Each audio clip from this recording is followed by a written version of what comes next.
The Democratic Republic of South Korea has become the world's 12th economic power. From being among the poorest after the terrible Korean War of 1953, the land of the morning calm, as it is often called, is now one of the 4 dragons of Asia, along with Hong Kong, Singapore, and Taiwan. Design and architecture are striking examples of the dynamism which drives it, while it nevertheless guards its traditions and its very rich history.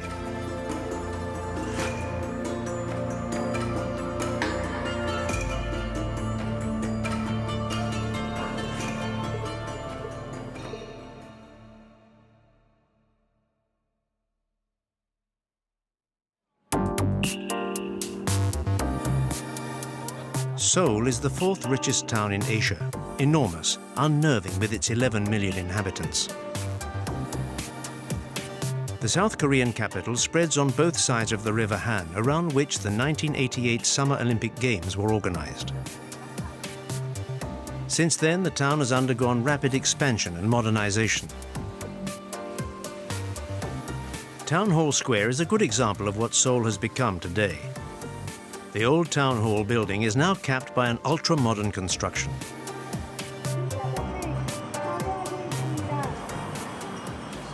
Gwanghwamun Square pays homage to one of the nation's heroes, King Sejong, inventor of the Korean alphabet. At the back of the square, we see the imposing portal of the Gyeongbokgung Palace, one of the most important of Seoul's palaces. The portal is guarded by soldiers dressed and armed in the style of the era when the palace was the center of power.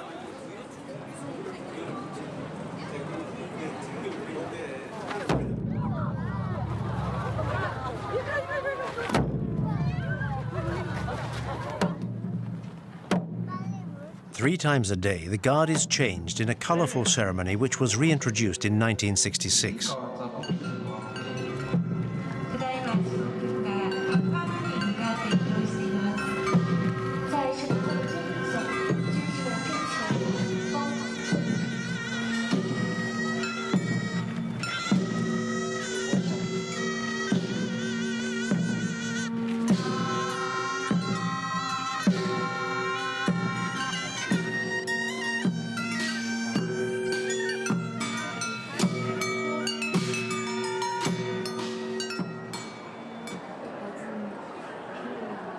Built in 1394 and then reconstructed in 1867, it's the most important of the 5 palaces of the Joseon dynasty. Largely destroyed in a fire during the Japanese invasion of 1592, then abandoned, it was restored for the first time in 1867, before being partially destroyed once again by the Japanese between 1910 and 1945.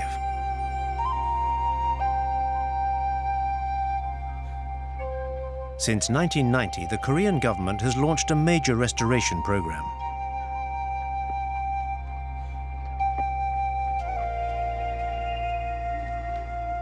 Above the temple, the village of Bukchon was intended for important dignitaries and nobles under the Joseon dynasty. Some of the houses are over 600 years old and are still occupied, and their prices reflect the prestige of the area. After having razed to the ground the old districts in order to give Seoul the look of a modern metropolis, the Koreans realized rather belatedly that they were losing a large part of their architectural heritage and lifestyle. Some of these dwellings have been completely restored, while new ones have been built from traditional plans and with traditional materials.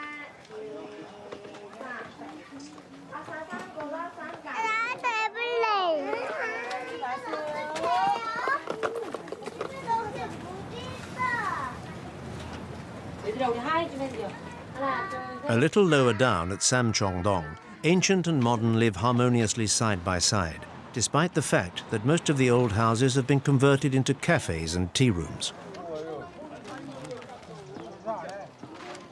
At the foot of Jongmyo, the old people meet to challenge each other at Chinese calligraphy, poetry, or to play the game of changgui, a Korean form of chess.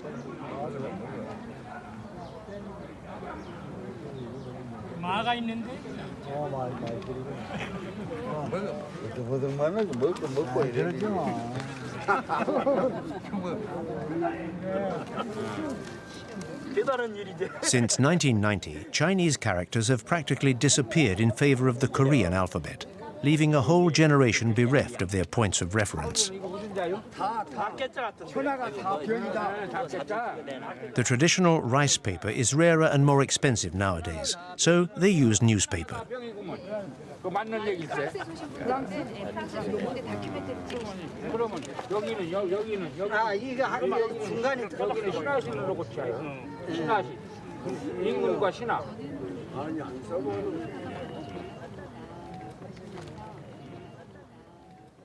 The Jongmyo sanctuary, dedicated to the spirits of the kings of the Joseon dynasty, is a site of great importance to the Koreans.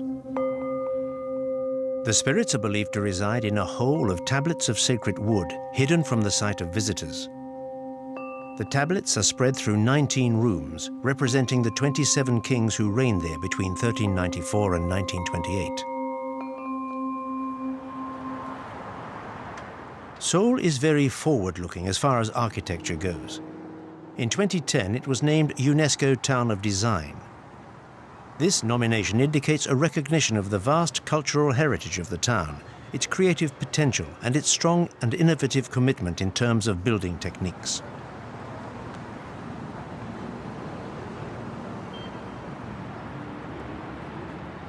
It's in the business district, Samseong-dong, around the COEX, the Exhibition and Congress Center, that the most spectacular and ambitious buildings are concentrated.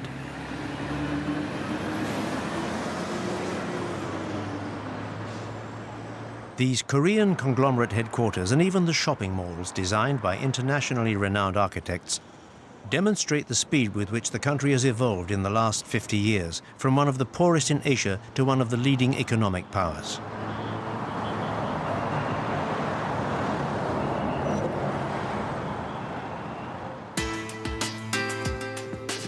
One of the most spectacular creations is in the Dongdaemun Design Plaza, a UFO all curves which is considered to be the greatest building of its kind in the world in 3 dimensions.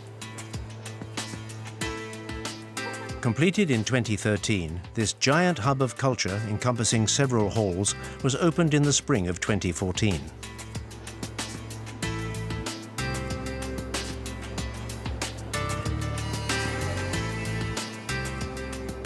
Created by the architect Zaha Hadid, it required 45,000 aluminium panels, all of different shapes. Over and above the technical achievement, all the other materials used were chosen with great attention to environmental issues. The complex houses museums, exhibition halls, a design laboratory, as well as 60 or so leisure and cultural activities. A noteworthy homage is paid in this space to Kan Song-mun-hwa, who saved several Korean national treasures during the Japanese occupation.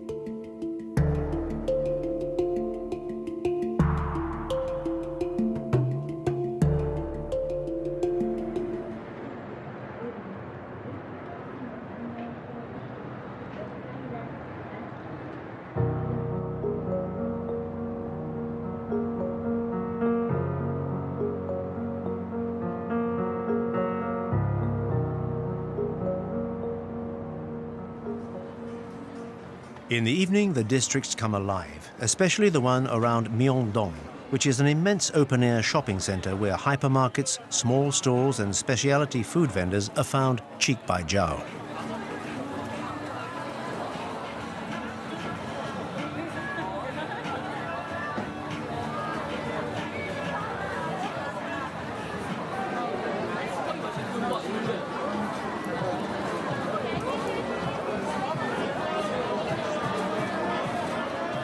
The stands offering octopus or dried fish with a sauce that complements the proffered delicacy are very popular.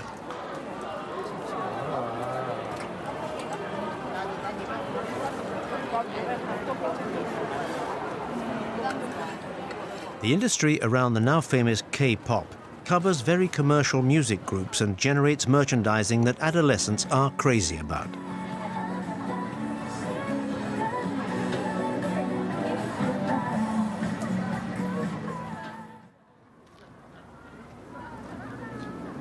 The The Changdeokgung, one of the 5 palaces built by the Joseon dynasty, is also known as the Palace of Prosperity. It dates from the 15th century. After it was destroyed by the Japanese, it was rebuilt and became the principal palace until 1872. It was in the throne room that all the ceremonies took place.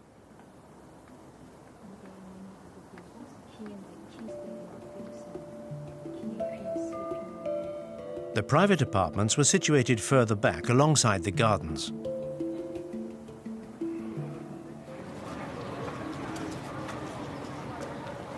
At the beginning of May, Seoul prepares to celebrate the anniversary of the birth of Buddha. Every temple will be very busy celebrating, each in its own style, so the event is commemorated nationally a few days earlier.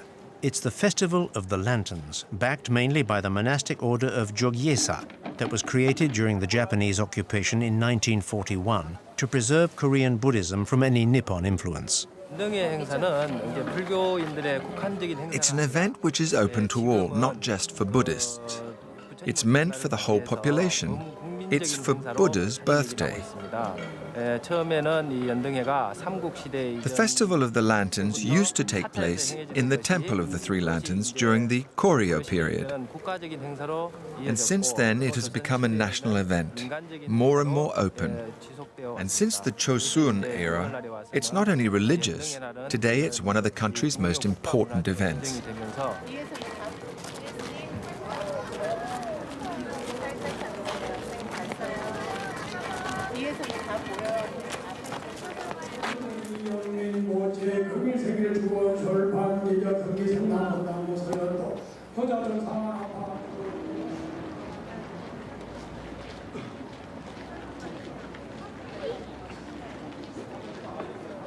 There are prayers throughout the day.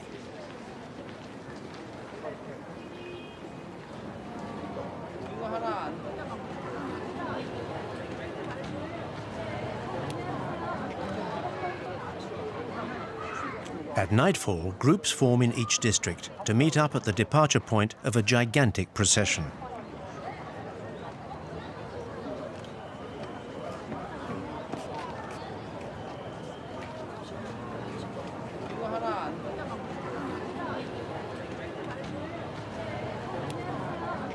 The role of the lanterns, made of traditional Hanji paper, is to transmit the message of peace and harmony.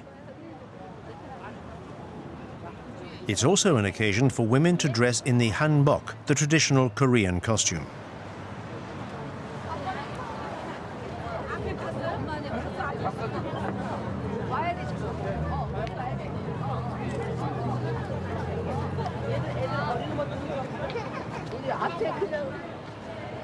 All the Jogye monks are also there at the start of the march.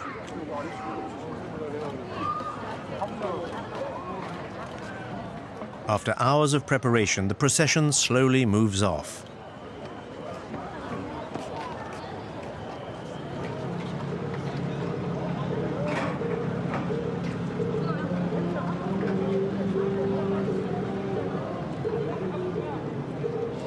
According to the Buddhist religion, the lantern which lights up the shadows is a metaphor for the wisdom which illuminates the world.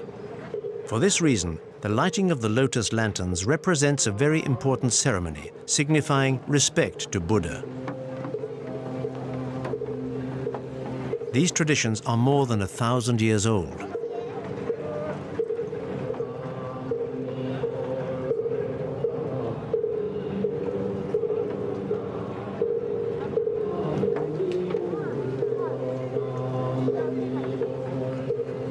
There are about 40 types of lantern. The biggest ones move around on floats of different forms, such as the melon, the garlic, and the lotus flower. Each form represents a particular wish. A melon for fertility, a carp for success, a tortoise for health and long life.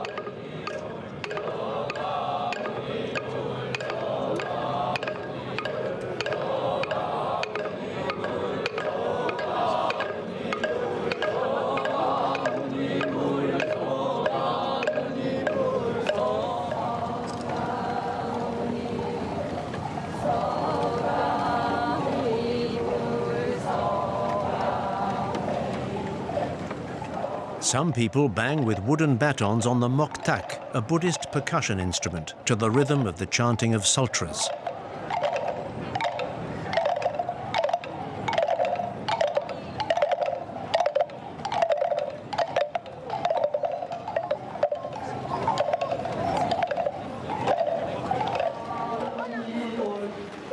After the procession has followed the route across the town, the main groups associated with the temple of Jogye meet within its walls for a last meditation.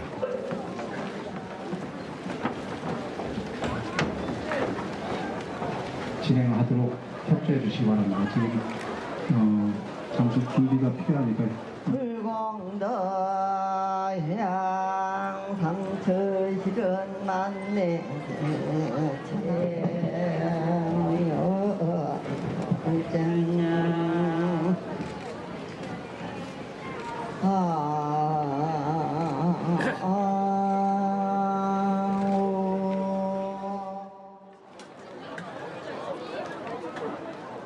At weekends, the crowds of Seoul residents mingle with tourists from all over Asia in the streets of the Namdaemun and Myeongdong district.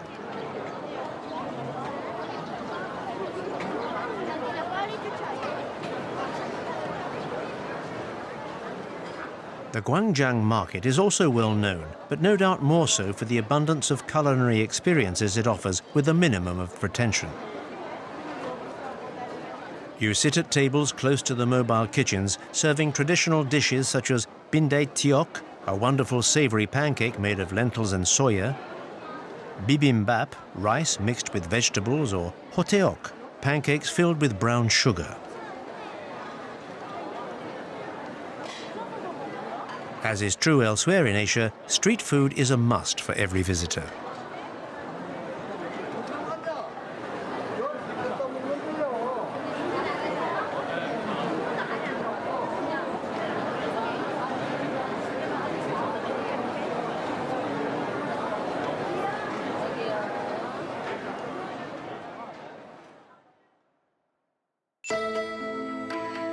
Now it's time to leave Seoul and head south to the valley of Gyeongju and the first mountain ranges. The altitude is not great, about 1,000 meters for the highest peaks. But what impresses is the dense vegetation. This is the setting for the National Center of Taekwondo in an estate of 2 square kilometers. That gives you an idea of the importance the government accords to this Korean martial art, an important source of Olympic medals. The buildings are worthy of the best sports centers. The facilities were designed to attract not only regional but international teams, who can spend several weeks here training in optimal conditions under the guidance of Olympic champions such as Kim Kyung-hun. The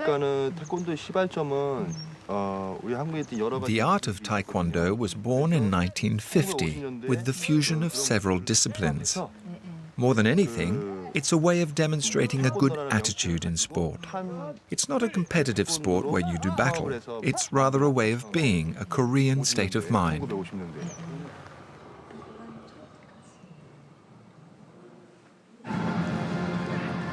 The biggest building, the arena, can accommodate nearly 5,000 spectators during major meetings. It's also used for spectacular demonstrations for the general public.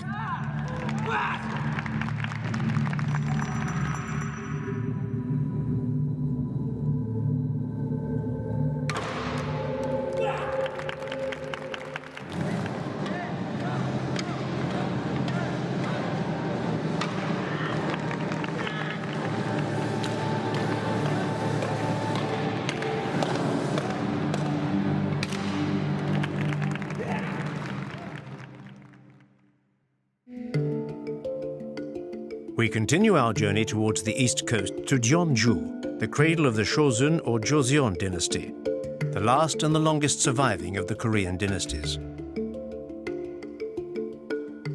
To the south of the modern town is the village of Hanok, named after its 800 traditional houses, or Hanoks.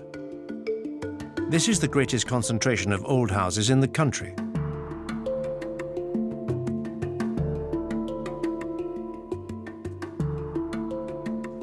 The inhabitants try to maintain a traditional way of life. even though a fair number of these houses are now restaurants, tea houses, or guest houses. They offer amazing breakfasts.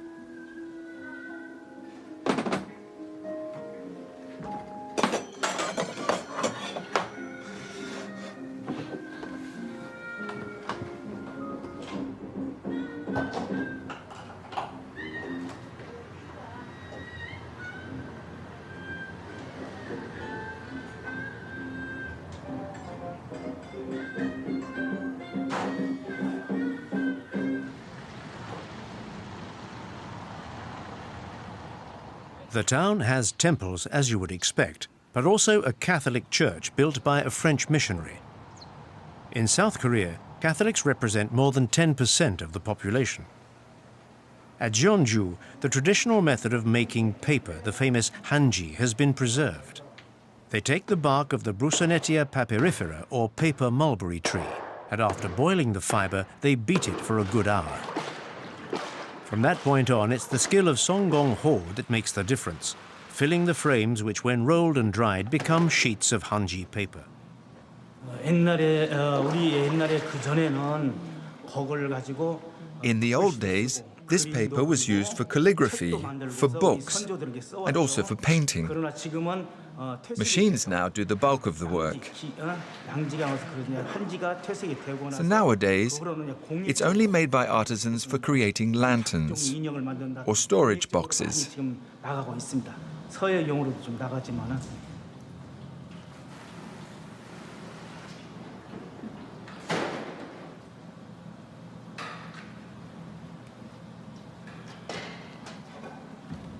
The paper stays all night in this press, weighted with big stones.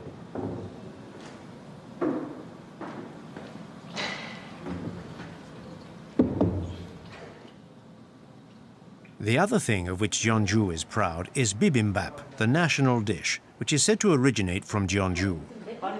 Madame An Myung has brought the preparation of Bibimbap, originally a very simple dish, to an extremely high level of sophistication. The ingredients that are in the little bowls, they're natural, no pesticides. To flavor them, we add different sauces. Sauces are a necessary and essential ingredient of Korean cooking. Sesame oil, spicy sauce, garlic, sesame, hot peppers. Even if the basic ingredients are natural, we have to add these spices and sauces. You have to add some kimchi, of course. It enhances the flavor of the dish. There are more than 15 bowls that we're going to mix together in the pot. Bibimbap is created by mixing all these ingredients, and each time we mix it, we get different flavors.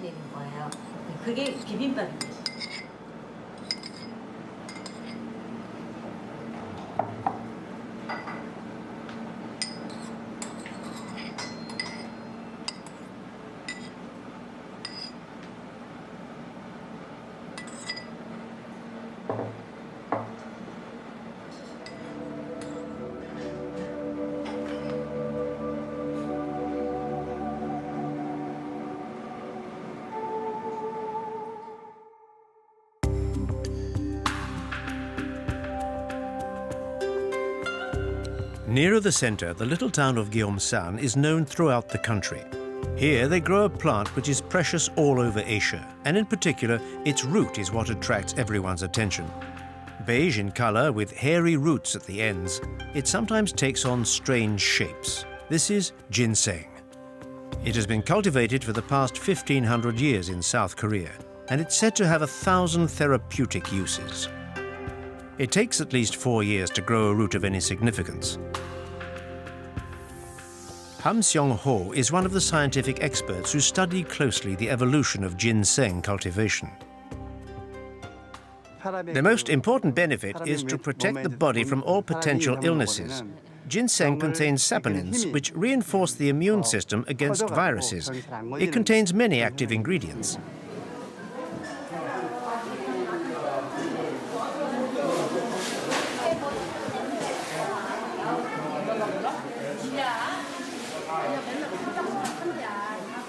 Gyeongsam is the nerve center for ginseng, a business worth more than $4 billion. There's a market wholly reserved for it, where growers come to negotiate their crop with wholesalers or clients.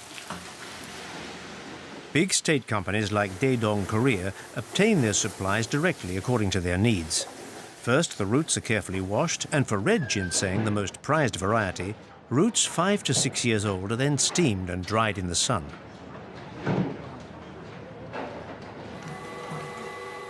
After sorting and grading, red ginseng sells for 1,500 euros per 300 grams.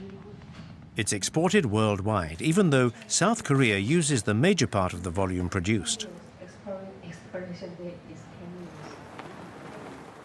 The powerful Ginseng Corporation finances a very modern laboratory which enables them to project future applications. The main innovation on which we have worked recently is an anti-diabetic product, which we have developed from ginseng.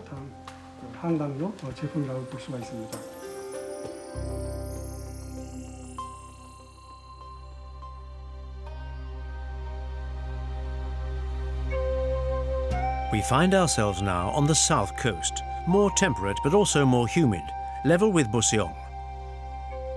As we move towards the first foothills, we come upon the most famous tea plantations in the country, especially in the valley of Hadong, where tea originated in South Korea. This is where Cho Yang-sok took over the estate from his father, an estate which was set up by his grandfather. It produces a very subtle, refined tea, bought by connoisseurs all over the world. In the Jilisan mountain range, he farms plots of land at more than 900 meters altitude, the highest in the country, on some of which wild tea plants grow.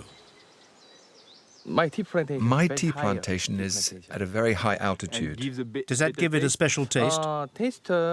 Yes, this plot of land is not very exposed to the sun, so the tea doesn't have a very bitter taste. No, the tea has a variety of sweet aromas.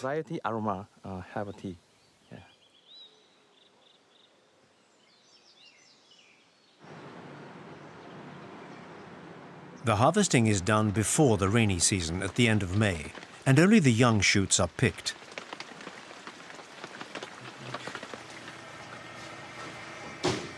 In the small factory, the tea is placed in a large wok for 4 minutes.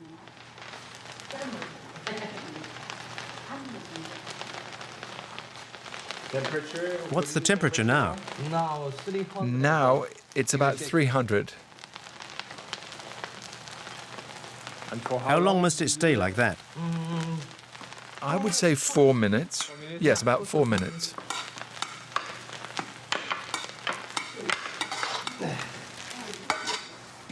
The process must be very precise so as not to burn the leaves and simply take away the bitterness.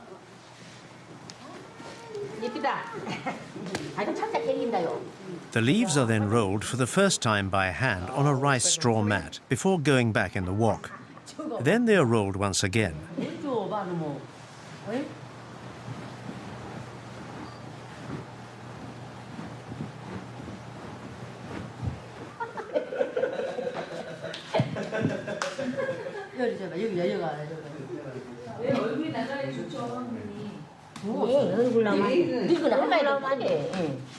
After that, the tea will dry out for several hours, like this.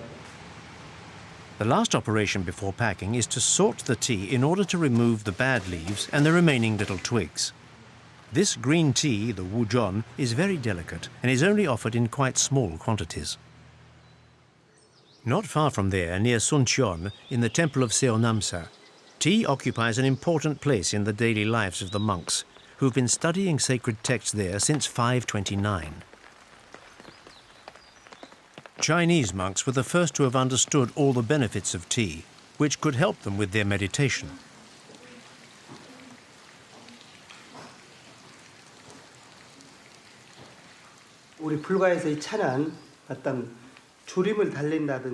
The object is not to drink tea for nourishment or for the pleasure it gives, but to keep the mind as clear as possible and to be in the best frame of mind for meditation. Of course, our bodies need it too, but not just for the taste.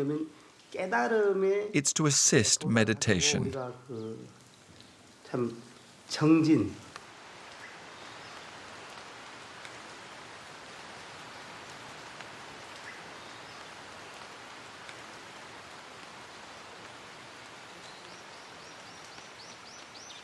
The temple produces its own tea from a plantation above the buildings, watered by a natural spring. The water from this spring is of the purest quality, which is of prime importance in the preparation of tea. Each basin filled from the spring has a particular use.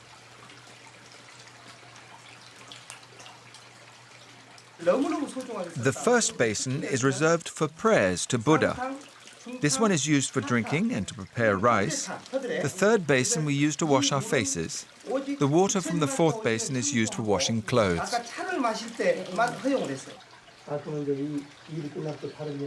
In spite of the apparently dilapidated state of the installation here, the monks produce excellent tea.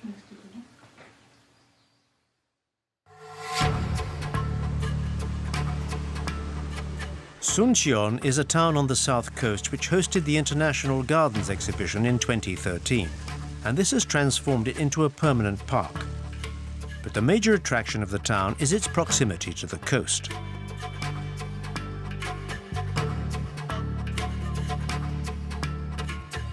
It's a coastal estuary which is registered on the list of exceptional wetland areas.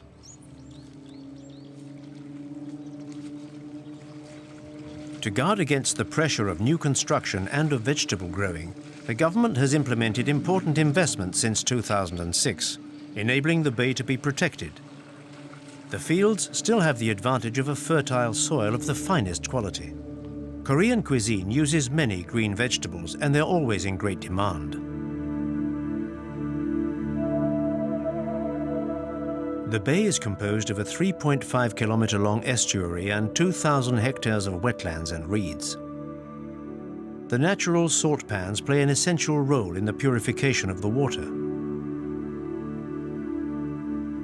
The bay's waters are a first-rate reproduction site for mollusks, crabs, and fish, and on the surface, a nesting place for birds such as hooded cranes and spoonbills, which make a stopover here during their migration.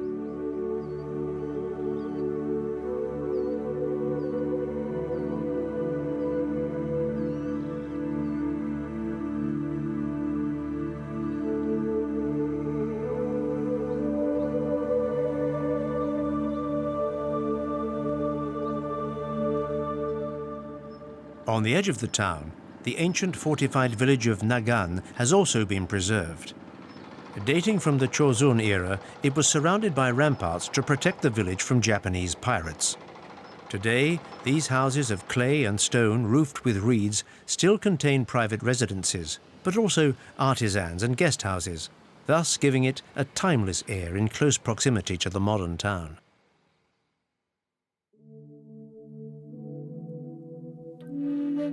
We now travel further south to the country's largest island, Jeju-do, a volcanic island favored as a holiday destination by Koreans. We must quickly leave Jeju-si, the capital of the province, to appreciate the whole extent of the volcanoes. The extinct volcano Halasan has 360 satellite volcanoes, not to mention innumerable lava tunnels which run between them. The island is classified a UNESCO World Heritage Site.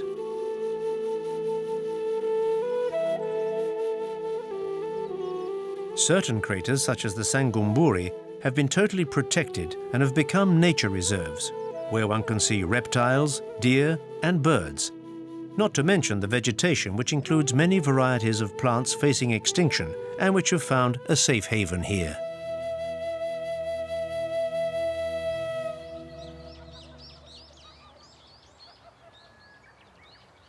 At dawn in the meadows, some people have been at work for a while already, bent towards the ground. They're searching for a plant which only grows in the wild and which cannot be cultivated. It's gozari, which, when it's dried and cooked, is used in salads and soups, and which gives off a fragrance similar to that of mushrooms. It's sold at a very high price on the markets. And of course, you have to know where gozari grows if you want to pick it, and many locals are passionate about it.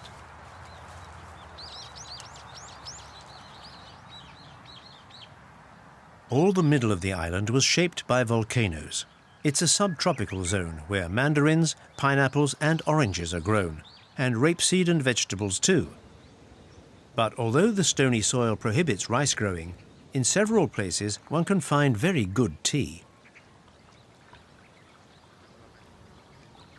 This landscape has inspired many artists, the most spectacular sight being no doubt the Park of Stones created by Paik Un-chol in 2006. The theme of this park was based on the legend of Seoul Mundai, the grandmother who created the island and who tells its story through its rocks and stones.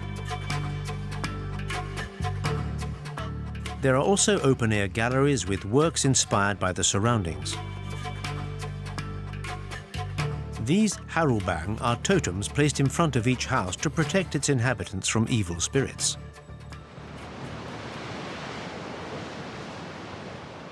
But the island had no need of man's handiwork to fashion its incredible coastline.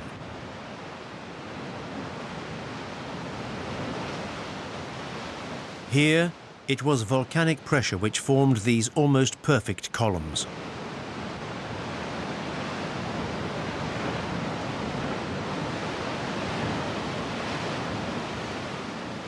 The southwesterly coastline is as dramatic as you could wish for, studded with a few magnificent waterfalls falling directly into the sea.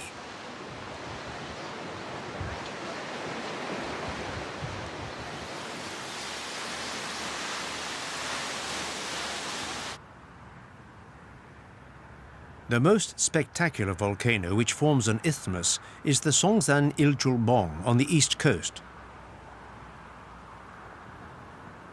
All around it, the elders still gather shellfish and seaweed at low tide. A good dozen varieties of seaweed are used in cooking.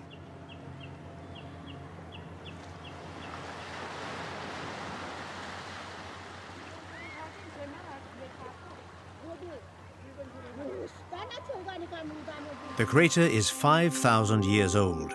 Nowadays, it's protected by a controlled area for visitors. The volcano, one of the major sites of the island, attracts many visitors.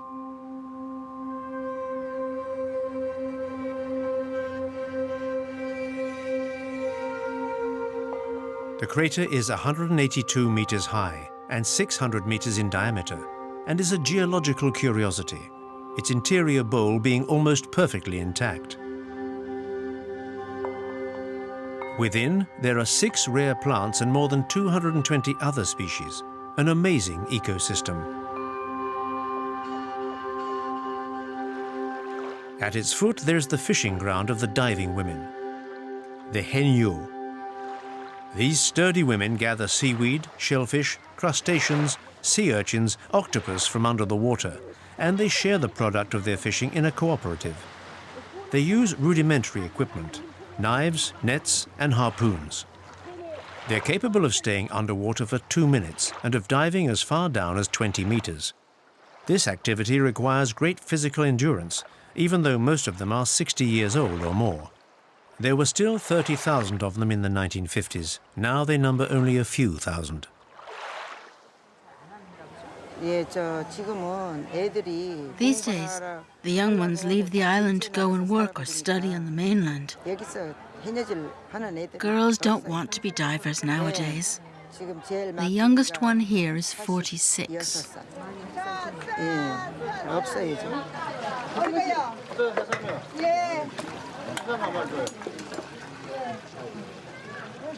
The produce of their catch is offered for sale and is prepared and consumed right there, served by the divers themselves, who spend their days in wetsuits to the amazement of Chinese tourists.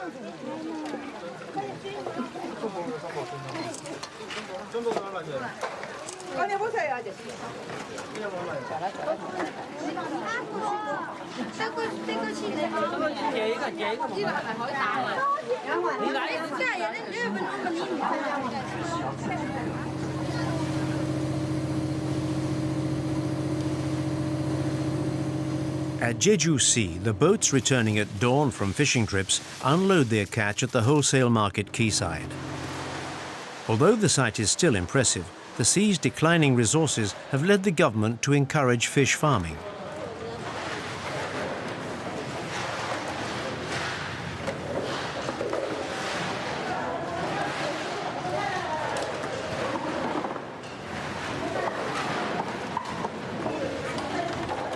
After sorting, most of the catch goes to the mainland.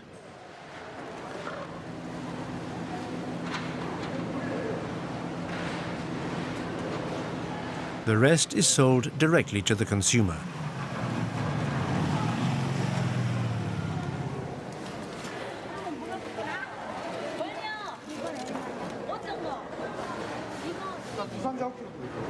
The auction works on the practice of secret bidding. The wholesaler notes his offer on a small slate, which he then gives to the auctioneer.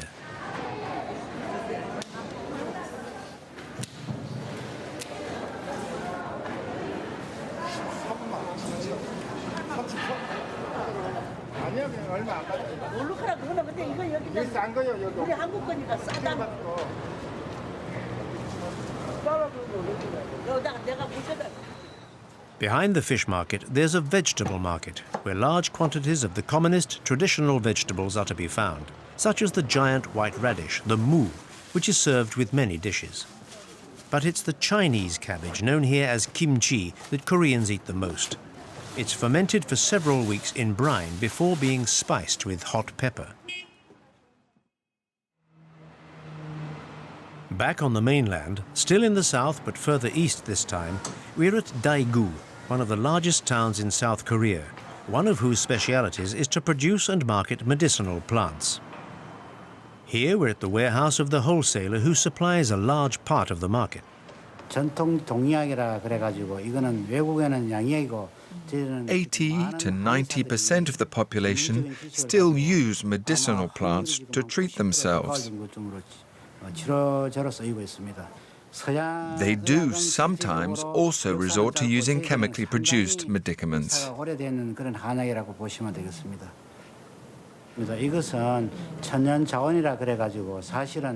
Demographic expansion associated with modernization makes it harder and harder to grow these plants.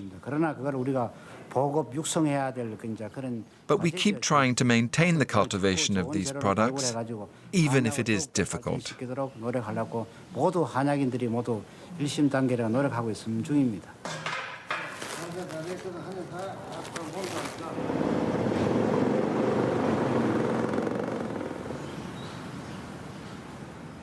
All around this street, doctors of traditional medicine prescribe cures which are prepared in dispensaries like this one.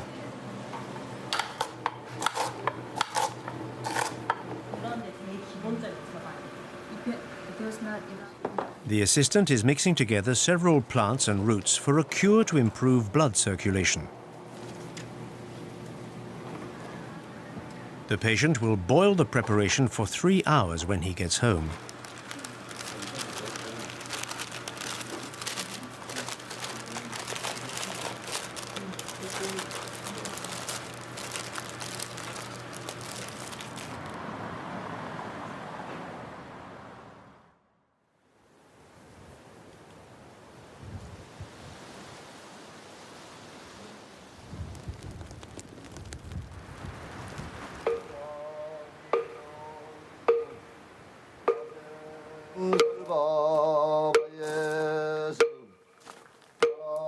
It's 3:30 a.m. in the temple of Girimsa. Every morning, a monk recites sutras while moving around between the buildings.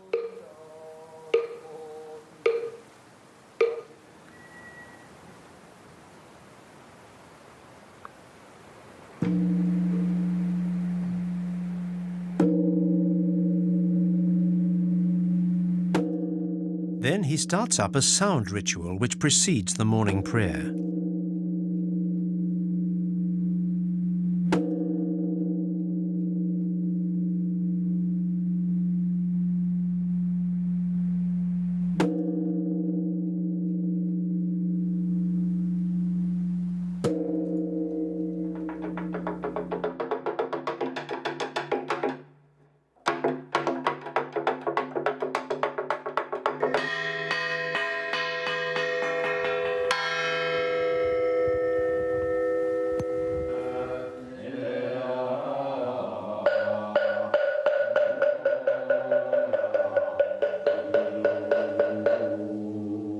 This morning, it's the Father Superior who's conducting the ceremony, with on his right the lay people who work in the temple and who also join in the morning prayer.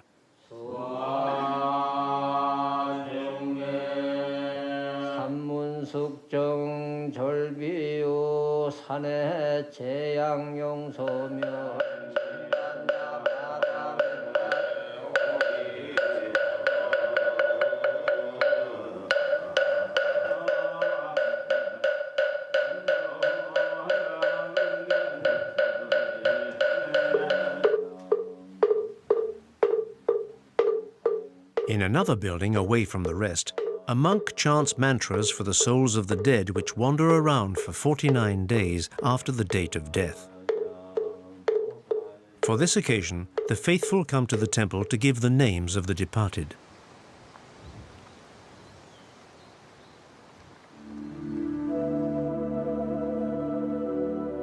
As with all the great temples, Girimsa was built away from any town, in the wilds and on the side of a mountain. In spite of its size, it houses only 11 monks.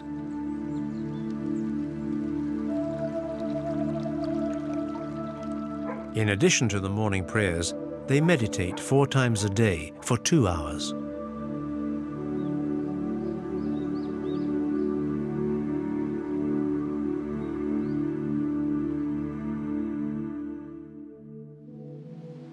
A little further west, Gyeongju is a town of note in the history of South Korea. A large number of tombs and temples are concentrated there, such as here in the Park of the Tumuli, where there are 23 tombs of monarchs of the Silla kingdom and their families. Modeled on the Egyptian pyramids, many of them have been the source of important archaeological finds.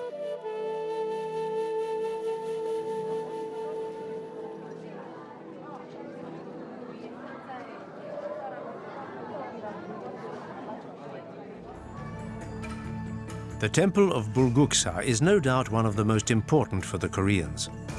Classified as a UNESCO World Heritage Site, it dates from 775 and contains many national treasures. Its imposing plinth on these stone walls is a masterpiece of the golden age of Buddhism in the Silla kingdom.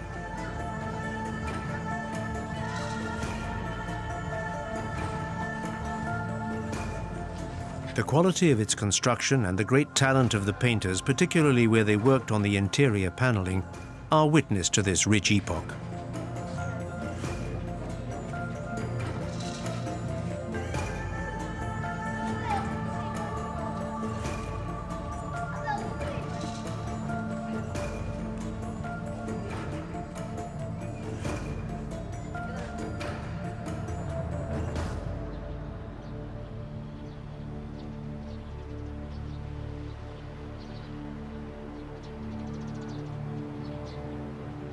A little lower down, uncovered by extensive archaeological excavations in 1974, the complex of the Anapji Pond was a minor palace of the Silla kingdom, mostly used by the prince, which was later transformed into a pleasure garden and reception area decorated with rare flowers.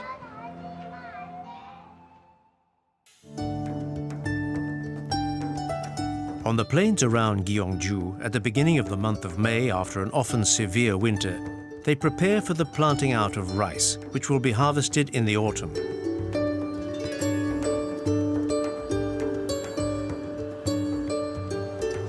Rice has been the source of wealth of several important families in the region of Andong, particularly in the village of Haenyeo. This village, laid out in the shape of a lotus flower, dates from the 16th century under the Joseon dynasty, and since then it has been owned for the greater part by the Yu clan, an important family which still owns much of the land.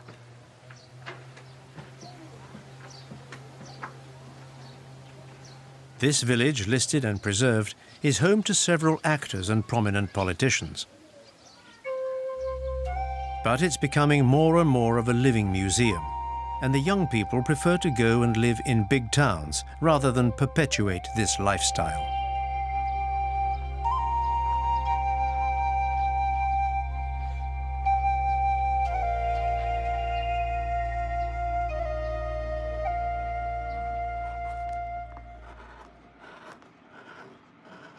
At the entrance of the village, Kim Dong-pyo's workshop keeps alive the tradition of making masks. After the rice harvest, festivals and shows are organized for which people wear these traditional masks.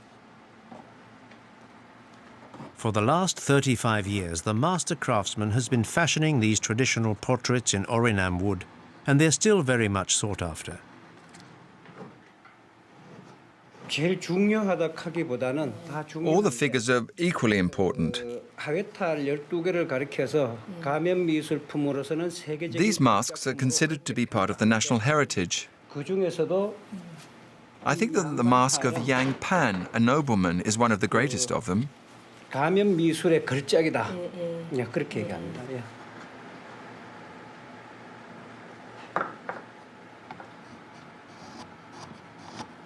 The masks are listed in the 121st position of Korean national treasures. I don't make anything new.